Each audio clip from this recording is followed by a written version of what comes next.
Welcome to the Politics of Everything. I'm Amber Daines, your host and podcast producer.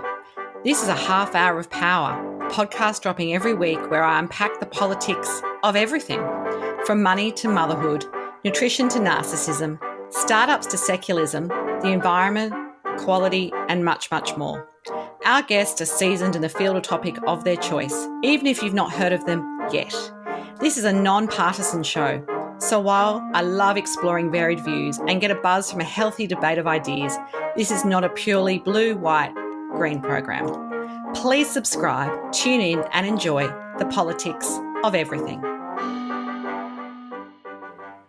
Inheritance is kind of like anything to do with money, religion or politics for many people. It's almost taboo when it comes to dinner party conversations or even banter amongst those who know and love us. It seems all rather old-fashioned to me. To tackle this topic, I'm lucky to have with me here today Vanessa Stoykov. She's a financial educator and best-selling author. From her 22-year history of owning financial services education-focused business media, Evolution Media Group, Vanessa has a deep understanding of the finance world and the unique ability to communicate in this way that everyday people can understand. She's also the founder of NMP Education and an award-winning television producer and author, as I mentioned. Recent research commissioned by Vanessa reveals that 74% of Australians believe you should only be having conversations with family members about inheritance before that person passes away, but only half actually have. The main reason behind why people haven't, even though they want to, is because they aren't sure about how to approach this touchy subject. They keep putting it off because they aren't sure about the response they will receive. In the next 15 years, it's estimated the average Australian could receive around $320,000 on average in inheritance. That's 3.5 trillion wealth transfer between one generation to the next, which is being dubbed the economic tsunami. And I guess it highlights the enormous impact inheritance will have both to the country's economy as well as people's day-to-day lives. Interestingly, the data also highlighted that almost half of the respondents believe that having these conversations before it's too late will lead to less conflict amongst beneficiaries after their loved one has passed, which is a key driver behind why so many people think it's important. And an overwhelming majority, about 74%, believe it's up to the person leaving the inheritance to instigate the conversation when and if they choose to do it. So here we go as we unpack the politics of inheritance. Welcome, Vanessa. Thanks for having me. Okay, young Vanessa, what did you want to be when you grow up, and did you kind of get there? What was your sort of early memories of what you wanted to do with your career in your life? Well, look, I always loved books. I was a bookworm and used to be the kid under the doona past bedtime with a torch reading. So I was always going to do something with words, and I trained to be a journalist at university. And now I own my own media business. So I was always going to be a communicator, I think. And I never knew I would land up in money. I certainly applied for every job from Equestrian Weekly to Trucking Weekly when I was a young cadet journalist coming out of uni, and ended up getting Investor Weekly. And so the die was cast because I fell in love with the brains of people in finance. Yeah, wow, that's amazing. So it sounds like you did land where you were meant to be, even though sometimes as a kid, people do know exactly what they want to do. I knew I wanted to be a journo, for example, and that's what I ended up doing for a long time.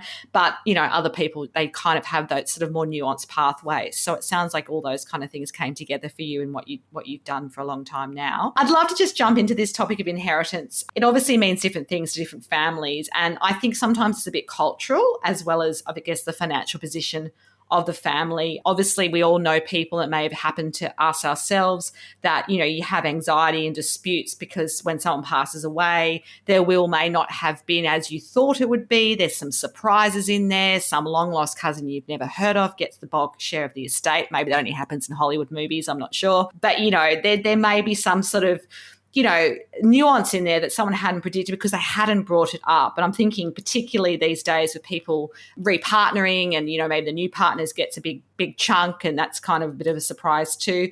At the end of the day, why do you think people expect an inheritance to be theirs because of bloodlines or marriage? Is there a history behind our expectation, I guess, on inheritance? Well, yeah, there is.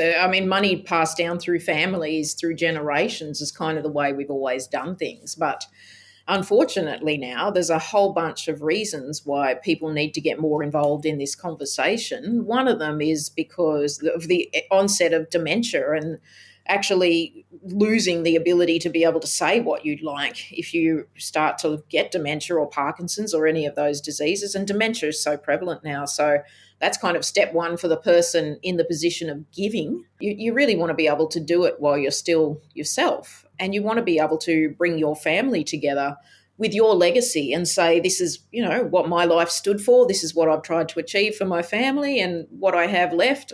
Wouldn't it be great to be able to talk to your kids or your relatives or anyone you're leaving to about what you'd love to see for them? That would be an amazing opportunity, I think, to get closer to those you love. Yeah, absolutely. And I think it's, when I say cultural, what I'm trying to tap into there, I remember years ago, a friend of mine whose in-laws were South American, they had a saying which translated to, it's better to give with warm hands than cold hands, meaning give it to me when you're alive. Don't wait till I'm dead and then pass it down, because probably for a lot of us, we already have a home by then, hopefully, or they've got you a bit established. Like inheriting stuff when you're 70 Not that exciting. is sometimes it's not that exciting. It's not the time you need it most. And so that saying always stuck with me as something that, it wasn't, and that was just what they did in their family. They downsized the house, divided up the inheritance, and they all had their inheritance at 30. So, and that allowed them a lot of financial freedom, but also, I guess, understanding what they were going to get in advance rather than waiting and hoping and praying it all works out, which I think is what a lot of people might do these days. Well, look, baby boomers have been the wealthiest generation in our history. They've done well. They've raised more wealth than any other generation. And when they pass it on, I mean, $3.5 trillion in Australia, $60 trillion in the States, it's the biggest wealth transfer in our history of the universe, actually, of world civilization. So getting it right and actually investing that money in a way that grows for your family and for the economy, for Australia, it's a huge opportunity. With that much wealth flushing through the system to the next generation, it's life-changing money, particularly if you own a property now, and that's the thing that gets sold, particularly in the major cities.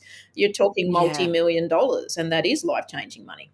And I guess not everyone's in that position. I mean, while we talk about trends and, of course, the baby boomer intergenerational wealth transfer is talked about, there's different families in different situations. I'm thinking if people in that generation have been, suddenly divorced at a late age, and I know women suffer a lot more, for example, that they may not end up with what they thought they were going to with a partner that's no longer supporting them, or maybe they didn't get as much super because they were the carer. So there are, I guess, nuances within that. But I'm curious, just from your financial education point of view, with this intergenerational wealth of the baby boomer, like, are there different expectations? Because, we've heard a lot about, particularly in the capital cities in Australia, people call it the bank of mum and dad. Now, part of me thinks that's great, but if that's the only way you can buy a property, that's still going to be very disenfranchising for a whole bunch of people, because not everyone's parents have kept the family home that's now worth $5 million, for example. Well, that's exactly right. And if you live in a country town, I grew up in a town called Gunnedah, rural New South Wales, then your property, some are probably well over $1 million now, but it's not the same as if you live in a capital city. And then there's a lot of us that won't get anything because their parents are, they don't have much. But, I think that legacy and inheritance is about more than money. It's about talking about your legacy and being more meaningful and intentional with what you hope to achieve in life and what you want to leave people. And a lot of the time, if you can give your kids a great education or travel experience. I know lots of people that have spent on private schools who won't have as much left, but their kids are going to be very independent and successful because they have the education. So I know there'll be people who are disenfranchised and disappointed that they don't receive. And I already know a lot of people who, their friends have given them deposits for houses, their friends' parents, and they don't have it. And it's hard because then, you compare yourself to everyone else. But I think no matter what you get, or whether it's money or legacy in another way, it's really important for families to talk about it, because at the end of the day, we cannot expect governments to look after us anymore. I think you have to realise that we're all on our own and that we're all our own little business unit, our own families, and you want to make sure that your family's taken care of and has security. So from that perspective, talking about it, planning it, if your family's divorced and there's going to be divides, then getting everyone together and setting an expectation. None of these are easy conversations. And I think sometimes a lot of people avoid them because it's hard. And, there's going to be fallout. And a lot of the time it might be easier to just die and let people deal with the fallout when you're not there. But, that means there's a good chance if the will is contested that no one will get that money or not for many years, and that the lawyers will get their hands on most of it through disputes. So you want to avoid that at all costs. Absolutely. And as well as I've mentioned before, being cultural, it's also kind of generational, and it's not true for everyone's family, but a lot of families, money is still a taboo topic. It's almost crass to ask, what am I getting in the will, or how have you divided up a plan to do your estate? And I know when I was doing, my husband and I have redone our wills a couple of times because things change in 20 years and so forth, and assets and responsibilities. We didn't have kids then, now we do. But I know that one of the things that the estate planner said is don't give a copy to the beneficiaries of your will. And I don't know what your thoughts are on that. So it feels like, okay, I may not give them a copy. Does that mean I don't tell them? They just were like, no, we have it. Let them know we have it. Let them, I guess the executives know where your estate planners, and that's where you come to if the worst should happen. But certainly don't let them know. I was a bit sort of taken aback, I guess, about that perspective. And to be fair, the estate planner was someone in his 50s. So I don't know whether he had just dealt with a lot of people where that was the norm or there was a legal reason. I just wanted to know if you had any thoughts on that. Well, there's probably legal implications and financial implications for a will from a tax perspective and everything. So I guess what he may have been saying is don't show them what they're getting until it rolls out that someone financial has figured out the tax implications and everything else, because you may not get as much. But as far as, you don't have to give a copy of your will, but telling people your wishes, I mean, I feel like that's the most important thing you can do, and people can count on that. And most of the people who are inheriting are over 50 now. So it isn't like, when you needed that first house deposit or whatever you needed it for when you're young, and they're looking at their kids and what can be done for them. So it's almost like generation baby boomer is helping, not so much Generation X, who's my age. I'm 49 this year. We're a similar age, yeah, absolutely. So one below it, which is our sort of generation. And I mean, that's great too. Like it's tough now. Money, it's tough to find, and the cost of things have gone up so much, and wages haven't gone up. I mean, money is a huge causer of stress in our lives, in so many people's lives. And that is a really toxic thing for your health and your mental health. And so any relief as parents or people giving that you could give your kids, I feel like would be such a competitive advantage in life, just the knowledge that you're going to be okay.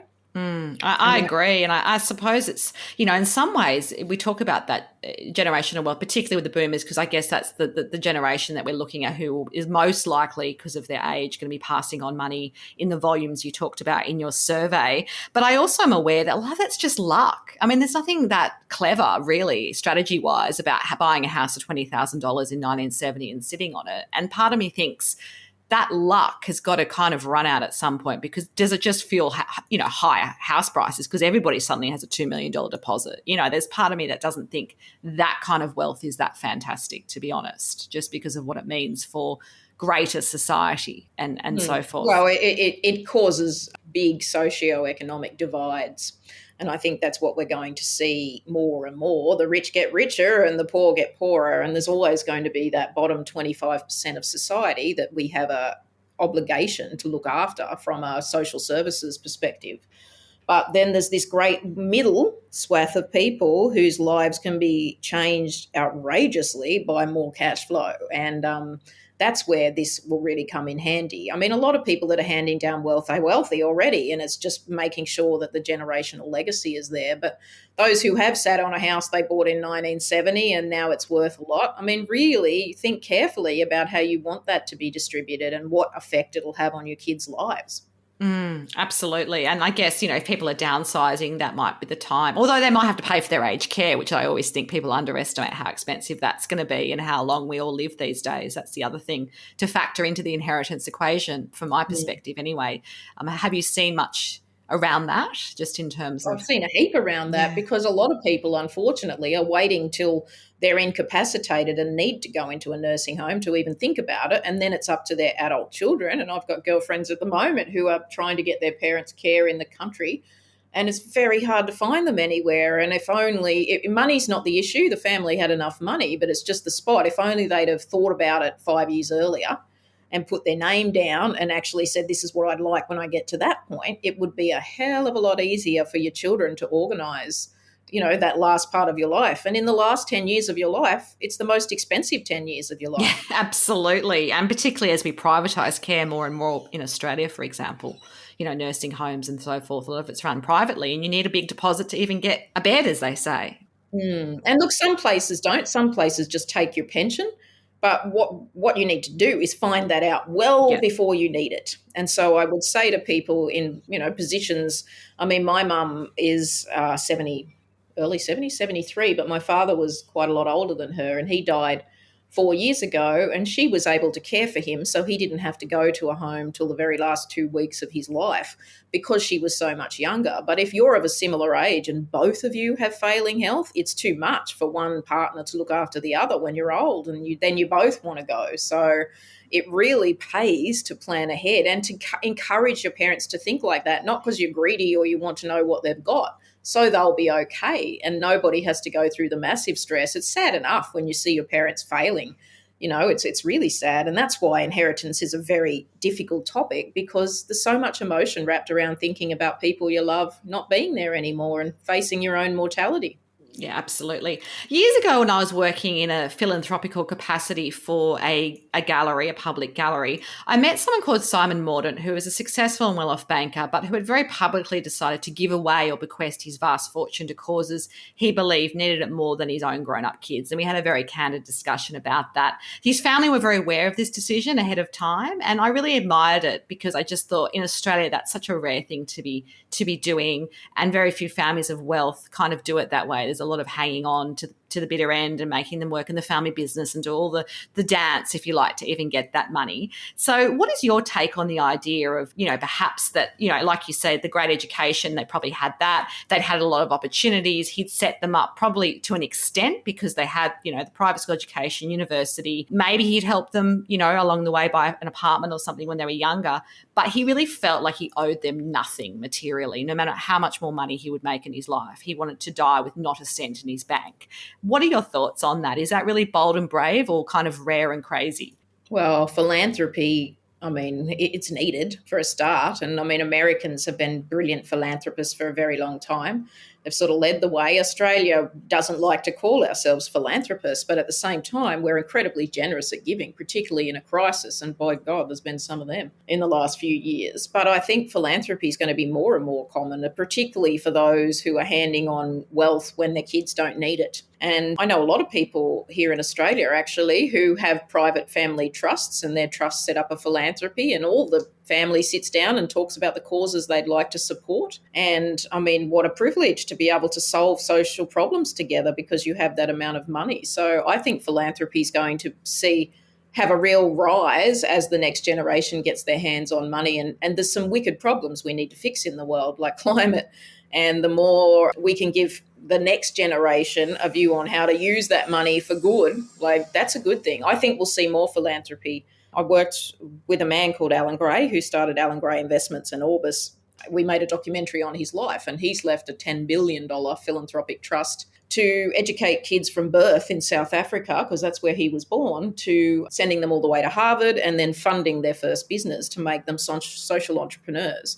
And so for him, that was a long-term vision to fix the unemployment problem in South Africa.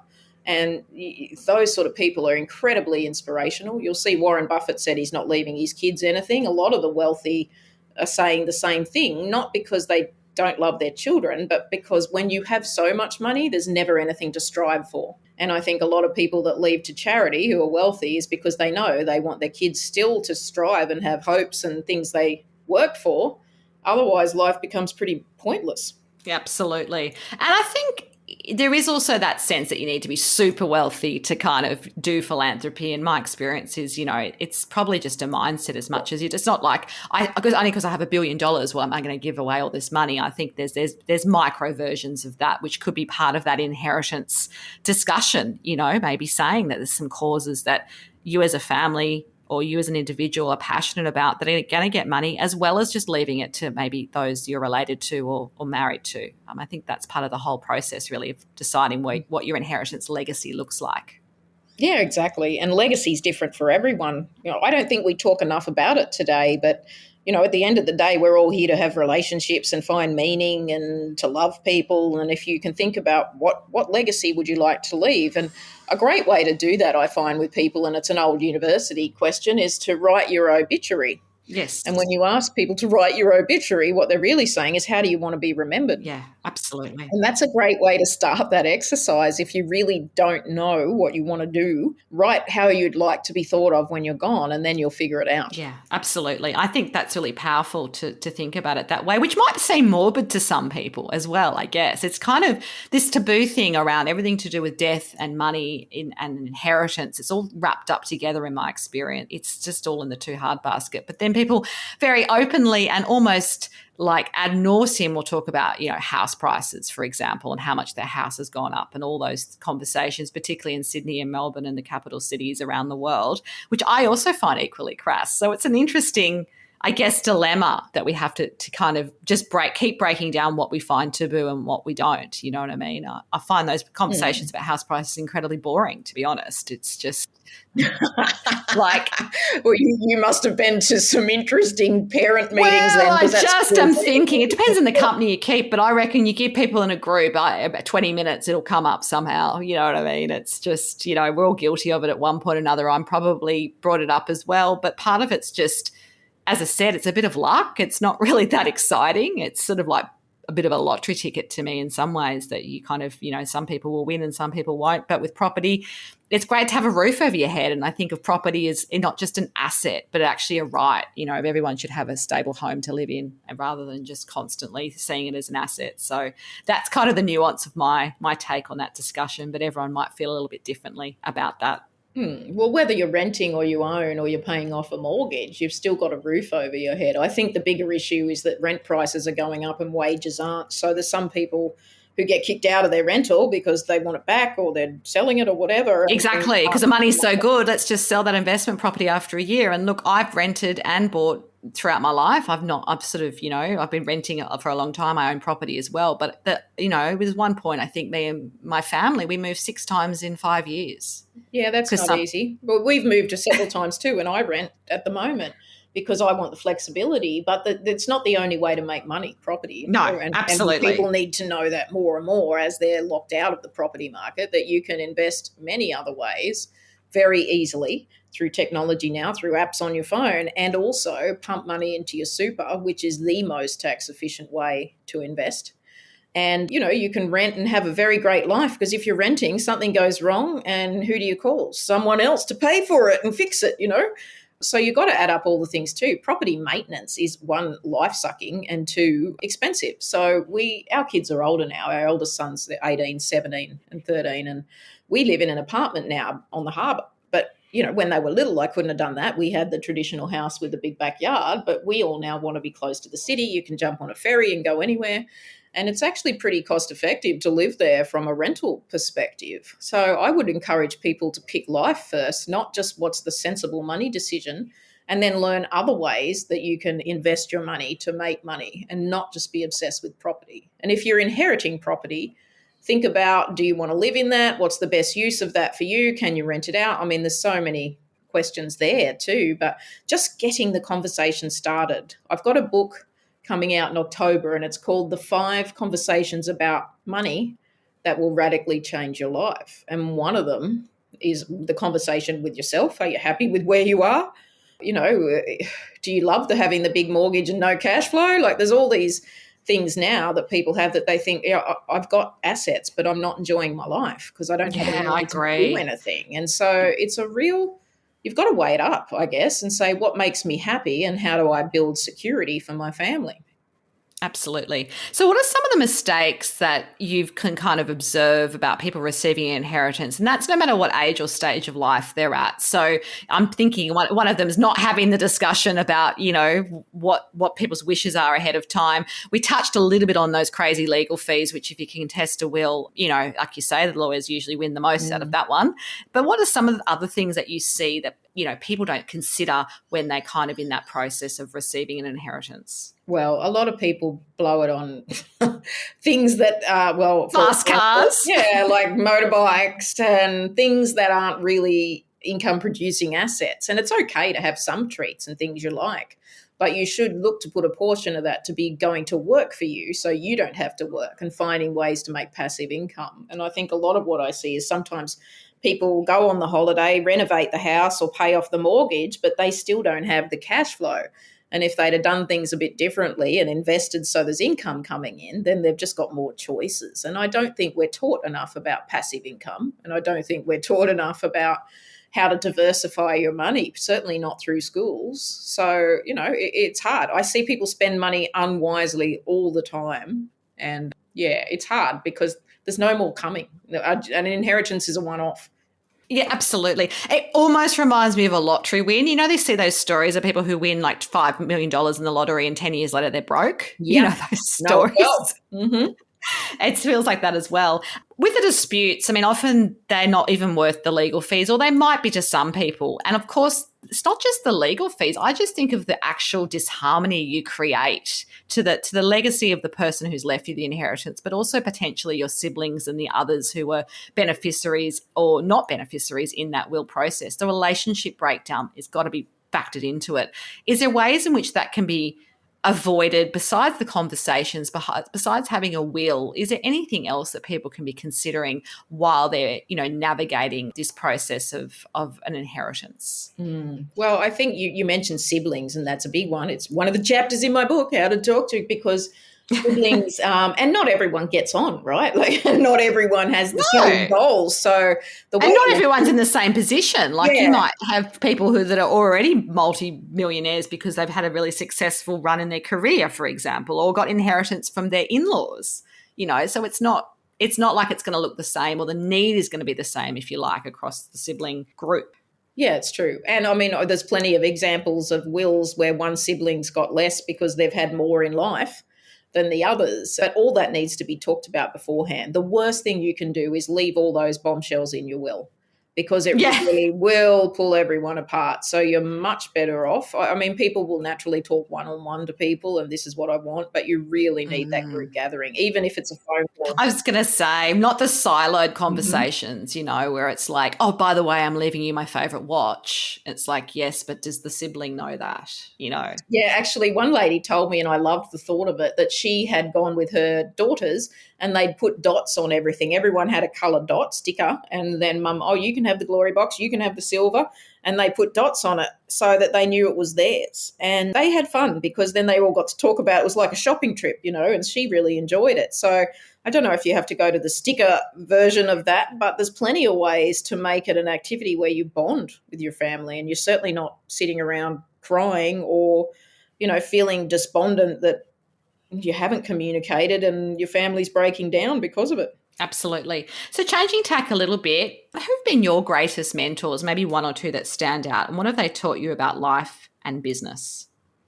Well, my father, for a start, who died 4 years ago now, he was an immigrant from Serbia and came here in his 20s with the underpants on his back. He would tell me, I'm like, Dad, that is not true, because you do not wear underpants on your back. But, we get the idea. The story. Yeah.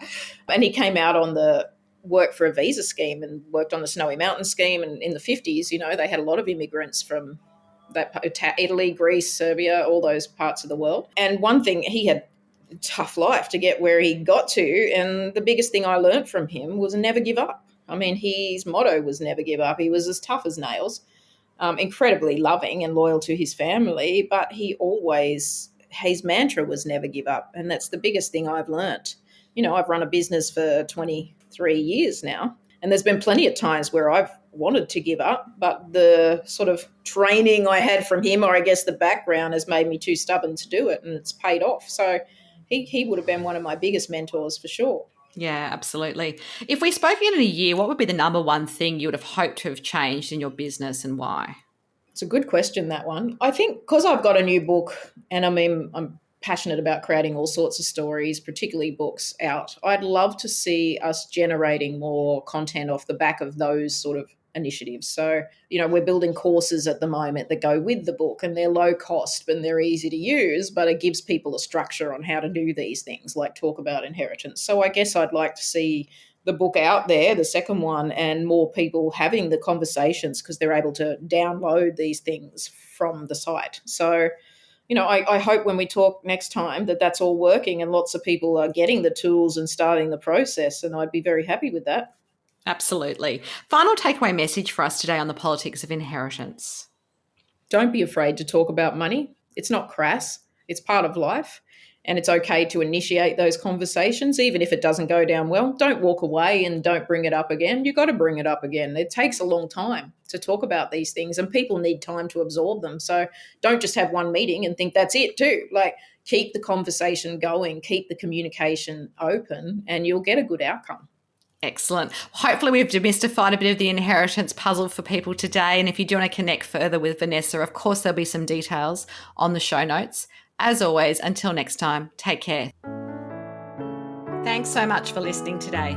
If you've enjoyed the politics of everything, I thrive on your feedback. So please add a short review and share the podcast with your network through Apple, Spotify, and all the usual suspects. I'm always on the hunt for new and diverse guests, so if you or someone you know has a fresh idea you're busting to get out there, please email me at amber@amberdanes.com and my crew will get back to you very soon.